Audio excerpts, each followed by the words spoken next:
Hello, welcome back to Football by the Numbers. I am joined by two strangers at this point. Let's go to my friends who are strangers to this podcast, Andrew and Will. Andrew, we're skipping you. Will, how are you doing? Doing pretty well, John. How was your trip? It was eventful. It was awesome just to experience a new, beautiful country. A little eventful with some airline mishaps, but you roll with the punches. Well, Andrew and I had a bet. Did you or did you not visit the Venezia Stadium? We did not. Oh, man. I had wanted to, but I couldn't convince Anna to take time out of the trip. Andrew and I both lost the bet because we both thought you would. So anyway, to you, Andrew, how are you doing? How is the professional soccer player of this podcast doing? Bill, why did you not go see the stadium? I just don't know. I don't know what happened there.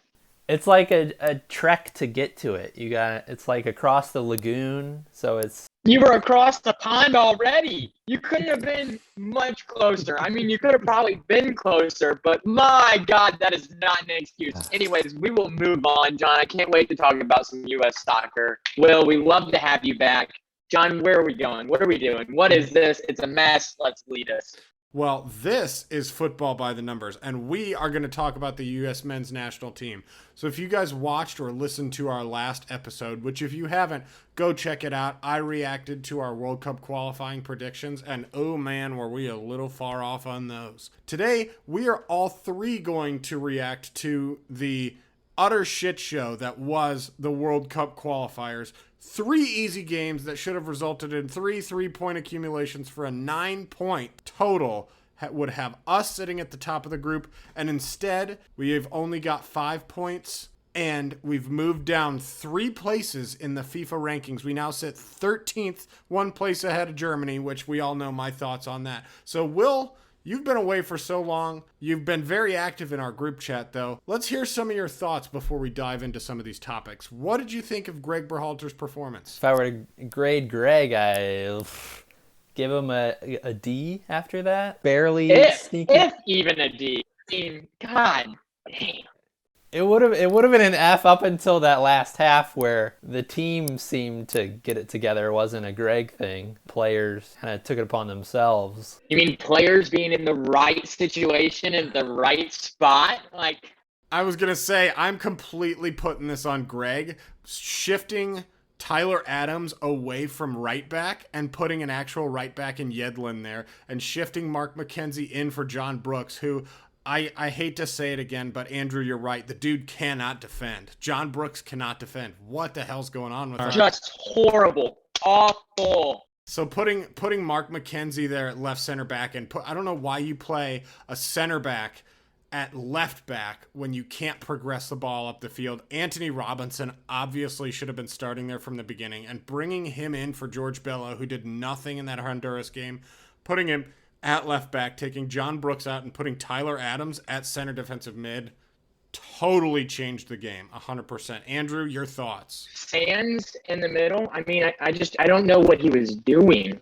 I literally have no idea what in his mind thought, hey, let's put this lineup out there. Yeah, I know we talked about... This will make me look good and smart.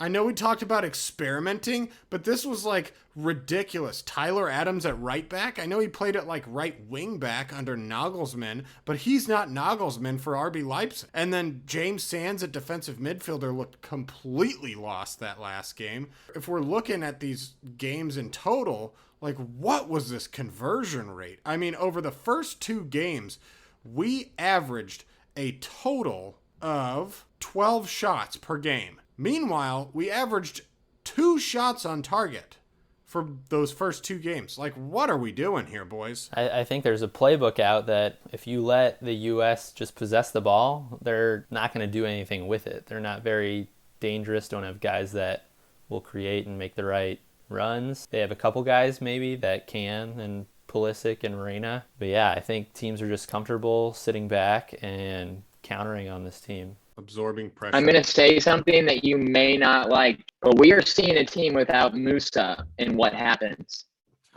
He is a diamond in the rough. Well, we all know my opinions on Yunus Musa. He still hasn't convinced me, and I don't think it. But I want to say to both of you guys, I've conceded and capitulated to Andrew a couple of times here over these past couple of videos.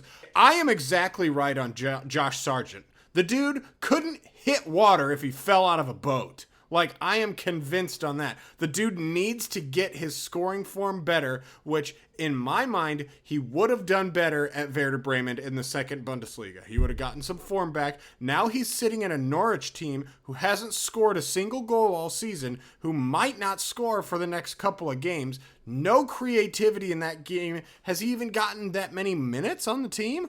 And I've been hyping the Pepe train for a year and a half now. And look what the dude does on his debut. Told you so. What are your guys' thoughts on Sargent? Who are the three strikers? Assuming we bring three strikers, who are the three strikers we bring to the World Cup? I still think it's Pepe, Sargent, and Pefok. I think Pefok probably, in my mind, is ahead of Sargent. I don't know with Greg. He's hard to read. Yeah, Pepe just has that finishing mentality and brings an energy that Sargent doesn't. Sargent is a solid all-around player, but he just doesn't have the killer instinct mentality. He's lost. He's lost as a striker. Andrew? If you were telling me Sargent played his whole career as a holding midfielder, I'd be like, man, that guy's got some quality. Because, I mean, he wins more head balls defensively than he does anything offensively. And, I mean, I will admit, I held on to hope just for my St. Louis boy.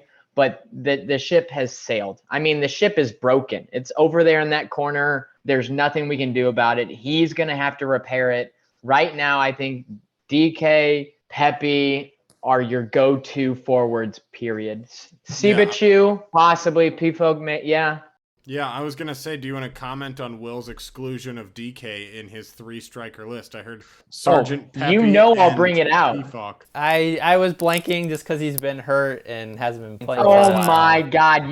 Do not forget about DK. Yeah, I think he'd be very good in CONCACAF. Go back and watch our last video. I did the DK chant a couple of times and even referenced our group chat debate on Werner versus DK and how wrong I was there at the beginning of last season. But those are our forwards. That's who we have to go for.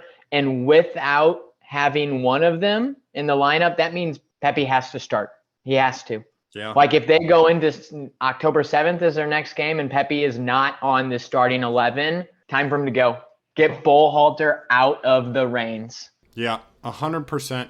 Now, I did want to ask you, Andrew, you've been hyping this player for a while, and it took me until this Honduras game to really see it. I want to ask you who your pick for left back is and what you thought of his performance. Anthony Robinson is your starting left back. 100%. What he did in the Gold Cup, I mean, I'm pretty sure he played every game in the Nations League and the Gold Cup. Then he comes out here and he's probably the outlying savior of the game if Pepe does not play. 100%. I mean, he comes in 4.5 minutes being on the field and he scores the equalizer. And it wasn't a simple ball. I mean, it was a cross bouncer. He volleyed it out of the air and put it in like he knew it was his job. And he's your starting left back. I mean, yes, he did have some difficulties of holding onto the ball. We talk about it in our group chat all the time. He's got to be cleaner. He's got to make sure he keeps possession of that ball. But to me, that's his biggest upside is that he is a player that's not scared to take the risks. He will risk everything, and it pays off in dividends. The U.S. has seen it out of the 3 goals he's scored, which 2 of them have been, to me, game-winning goals. I talked about that a lot in our last video, what I thought about Anthony Robinson and how I thought his aggression going forward was really a game changer against these teams. But he's really got to step it up because in my mind, he gives the ball away way too much and it'll really open us up on the counter going forward. But to his benefit, those turnovers are in the offensive side mostly. Now he does have some questionable in the defensive, but in the last game he played, I know 90% of his turnovers were in the attacking third when he was pushing, which is the only defense you can play. That's exactly my point is you don't want to lose the ball there as a fullback because then they can just play a long ball to our 2 center backs sitting back there and maybe one holding midfielder that's sitting back. And the better teams like Germany, France, Spain, all those teams who are more adept, like Spain averaged like a 90% pass accuracy or 95% pass accuracy throughout the Euros. If we play a Spain in the World Cup, they're going to cut us open from bow to stern if they get on the counterattack off an Anthony Robinson loss in the defensive area. I want to hear your final thoughts, and then I want to hear about what Will thinks about it. Personally, I think that's the best spot to lose the ball from your center backs and your left back. I think you have to lose the ball in that offensive third. One, you have your entire midfield line behind you. You have your two center backs. You have your weak side defenders. Nobody's beating our two center backs in the World Cup from Aaron Long and who I would put in there. Critchards. I think there's no chance that that's something we have to worry about in the attacking third, especially with a Weston Mckennie that's a freaking engine in the middle, a Tyler Adams in the middle. I mean, we've got so much speed to cover him. I don't think that's a big flaw to me.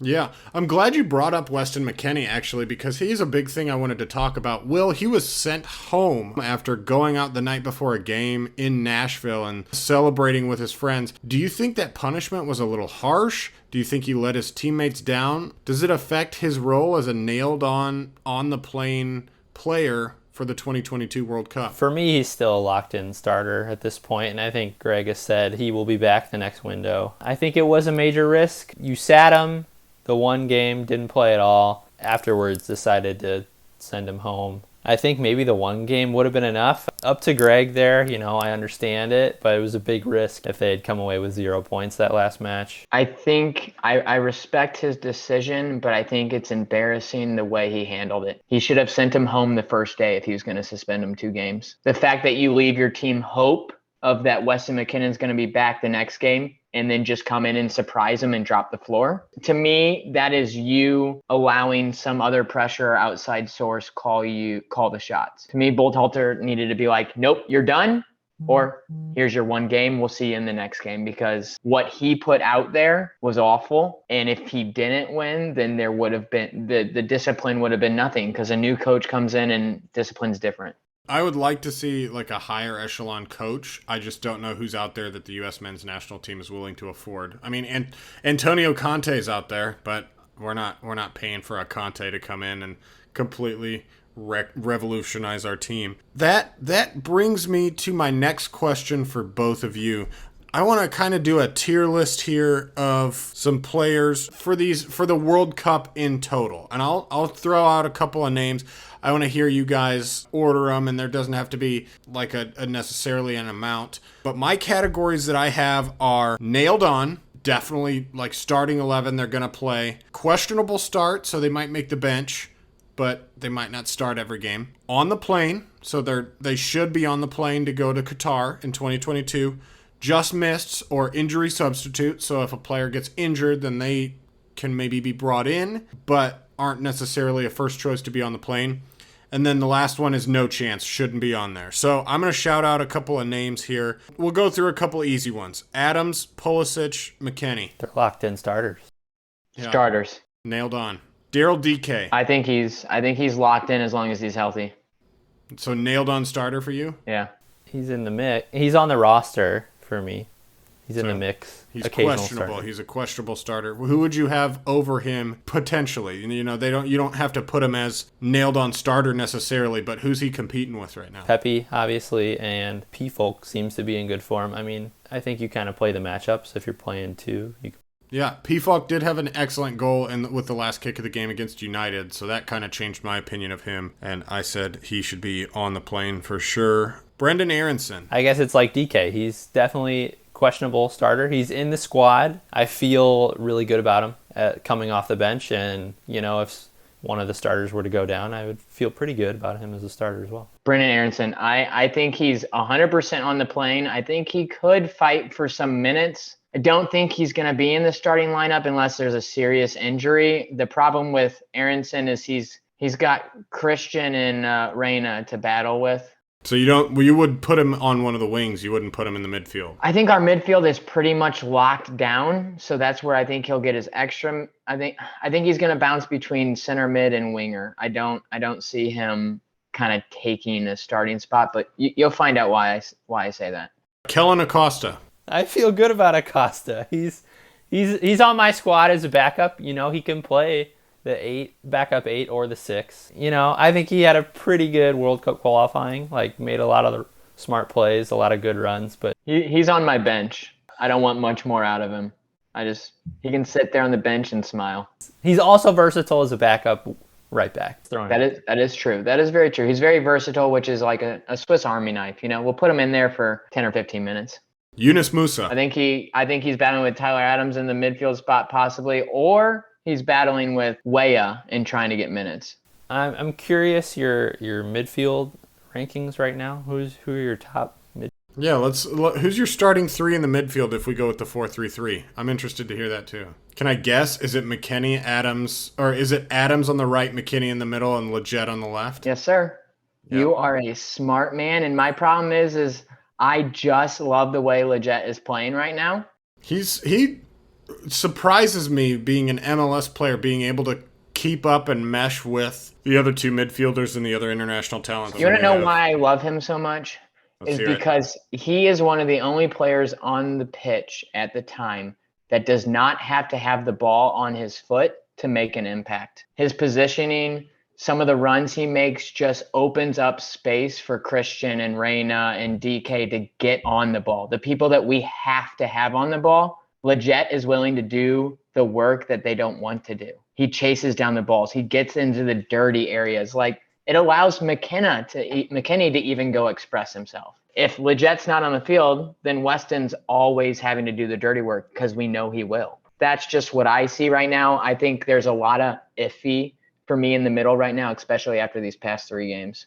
Will, what do you think? Lletget was on my list, so what do you think of Lletget? Is he nailed on for you? No, he's not a nailed-on starter for me. I think he's a good glue guy, and I think Greg really likes him. He's very, very vanilla. You know what you're going to get from him. He does seem to find the back of the net in the friendly matches. On the bench, occasional starter. I mean, McKennie and Adams are locked in the midfield for me, and the third is kind of up for grabs. Haven't seen enough of Musa yet with the squad. So Lletget's probably leading him right now. I'm surprised you both say that. Aronson's my third starter. I loved what I saw from him on the pitch. I don't know.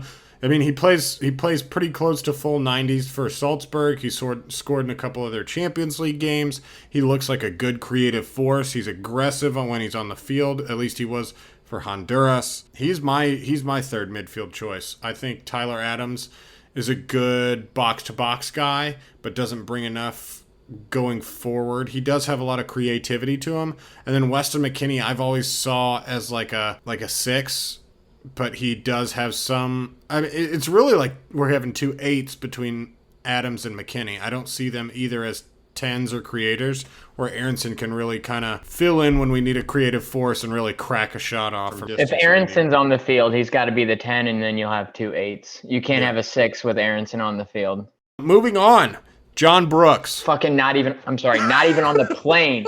Not even on the plane. Dust him off. I don't want him. Fair enough. Will, what do you think? He had a really poor showing in the World Cup qualifiers, but he had a good above average summer with the squad in the Gold Cup and Nations League. He hasn't lost his starting spot yet for me. I need to see more poor play out of him. He's still a starter, but he's not locked in like he used to be. Yeah, I gotta say he's not off the plane. And would you say he's a just missed injury sub based on our defensive depth? Or would you have him on the plane for sure, just riding the bench most of the time? Because I know we've talked in our group chat about players like Walker Zimmerman, Mark McKenzie, James Sands we liked at center back during the summer. I think we're all hoping that Chris Richards and Aaron Long are back together. You guys aren't even mentioning Miles Robinson, who had a killer summer, played every minute of the World Cup qualifiers. What is he not showing you? He was the one that I was missing. I was looking at my list trying to think of who I was missing, and Miles Robinson is another one that for me, the 4 or 5 center backs that you bring are Chris Richards, Miles Robinson, Walker Zimmerman, Mark McKenzie, and Aaron Long. Brooks is a good. I mean, if somebody gets injured, or maybe you can sub out Zimmerman for Brooks. But yeah, I think Mark McKenzie played better at left center back in that last game, especially than John Brooks did. Aaron Long. I mean, if Aaron Long comes back and has half the season, maybe not half, maybe a little more than half. If he has 75% of the season that he was having before he went down with that ACL injury, he's going to be the best defender that the U.S. men's national team has, bar none. He was averaging 6 tackles and interceptions plus a ton of pressures, like 3 or 4 aerial duels won per game. The dude was lights out, on fire. And does he play for the Red Bulls?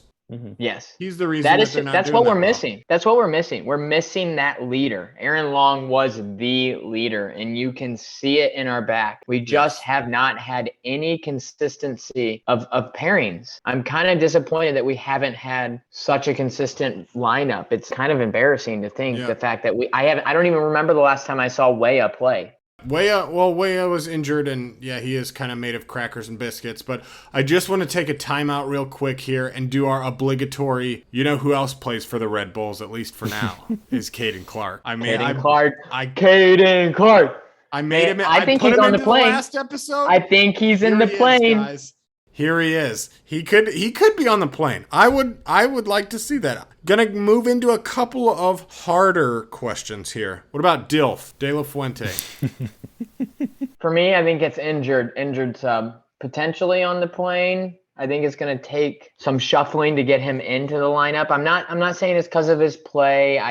With him and players like Clark, the lack of caps is what's going to kind of play into. There's too many guys right around the 0 to 10 caps that are potentially able to go. Yeah, I need to see more from him. We didn't get to see enough of him during the World Cup qualifiers. Looks like he's tearing it up right now with Marseille. Yeah, for me, he's on the plane for sure. And the only reason he's not starting is because Christian's right there. But if we move Christian to the right, I would love to see no other than Dilf right there next to Anthony Robinson. I said in our last episode, the chemistry that Dest and Pulisic have would be great on the right. You put in De La Fuente on the left with Anthony Robinson. I think you have a really aggressive and deadly forward. Where are you putting Reyna?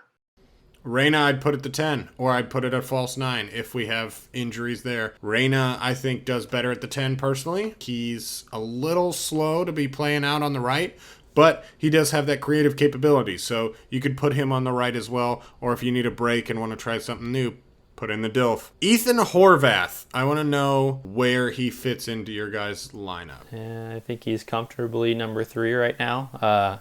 Number 3. Yeah, I think he's still behind. Yeah, Stefan. We don't know how many minutes Stefan would have gotten World Cup qualifiers. Mackenzie revealed on his podcast that he had COVID. Yeah, I mean he's splitting time at Nottingham Forest, only playing like cup matches. Recent one wasn't great for him. He had a turnover that led to an easy tap-in goal. I think it's hard to not have Stefan as the number 1.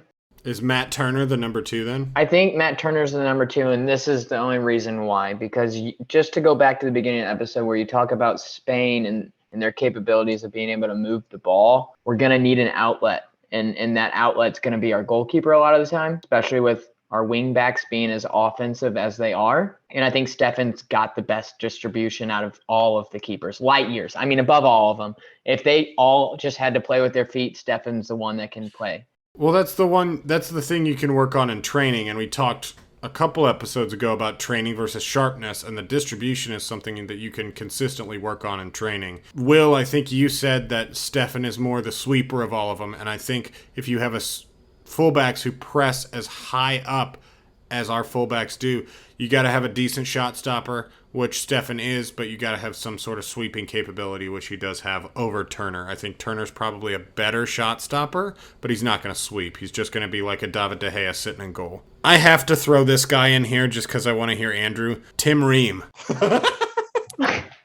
What are you trying to do to me here? So, Moving on.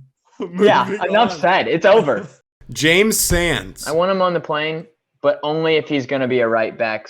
A center back. A right center back. He's not on the plane after the World Cup qualifier performance, but I mean, during the summer, he looked like he was capable of playing. Not on the plane, probably for me right now. And you still have Brooks in the starting lineup. The man's been consistently giving us shit after shit. I mean, I'm going to say the bad word. He belongs in the toilet. Hey, fair enough. All right, real quick. I got 2 players left that I want to talk about. Number 1, Deandre Yedlin. I feel comfortable with him as a backup, yeah, because he's got so much experience. Obviously, he had the lost track of Davies, but I mean, that's going to happen with a lot of guys. He did lose track of Davies, but he did also create that. He had that perfect cross against Honduras that landed right on Pepe's head that it was impossible for Pepe not to score. I think that's why Pepe, even with a goal and 2 assists, only got that 8.1 match rating. I agree with you. I think I'm comfortable with him. And, of course, Chris Richards. Where does he land? Nailed on, baby. There's only one answer. He is a nailed-on starter. Of course, the Bayern boy. There's no other answer that I will accept. Of course, he's a nailed-on guy. He's incredible. Just signed an extension with Bayern, playing on loan at Hoffenheim. Got a loan last year and this year.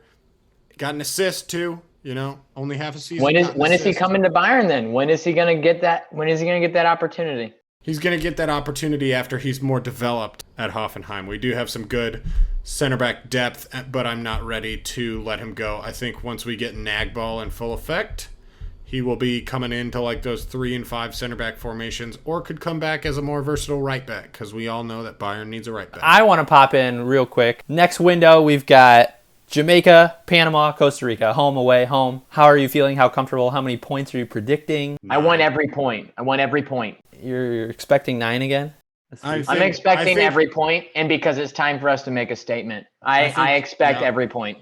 I think the U.S. men's national team fans need to kick Greg Berhalter in the ass and say, hey, quit messing around with this crap. Let's get some points behind us, because in November we play Mexico, and Mexico's currently atop the group. Jamaica is a very hard opponent too. Michail Antonio, who's the top goal-scoring striker in the Premier League right now for West Ham, just declared for Jamaica, and he's going to be on that team. Leon Bailey, who plays at Aston Villa. Yeah, Leon Bailey plays for Aston Villa now, and he's on that team. Those are going to be some difficult games. Keylor Navas, of course, is at Costa Rica as well. That's going to be a low-scoring affair, so we need to get our stuff together. We need to put some shots on target, and we need to convert more of these shots, because if you looked at the first 2 games, we averaged about 12 shots across all 3 games. The first 2 games, we averaged 2 shots on target per game. The last one, we had 8 shots on target, so we need to get some more shots on target. Boys, thank you for finally making time for me and filming this podcast episode. Is there anything you'd like to plug? Football by the numbers. Are you kidding? Finally. Go ahead. Watch the rest of our episodes. You better go back and see every single one of them. Tell me in the comments which ones I was not in and which ones Will was not in, because I guarantee you John Ems was in all of them. I was. I am the glue and the backbone of this podcast, but you guys are the sexy fluff that surrounds me, of course. I'll take Will, fluff. what would you like to plug, sir? Coming up, we're talking about MLS guys that need to move to Europe, so stay tuned for that one. That's going to be a fun episode to do. Thank you, boys. Thank you for watching. Thank you for listening, guys. I'm going to plug one more thing. Go watch Venezia. Go watch some of those guys, those Americans tear it up. We got Busio, we got Tessman, and Will. Who's the third one? I don't remember. Jack DeVries. Jack DeVries, thank you. Andrew and I were talking about it, and we said you would know the third one and probably have all their kits already by now. But thank you guys for watching. Thank you for listening. Stay tuned. We got that awesome outro playing for you again. But thank you guys for watching and listening. We are football by the numbers. By the numbers.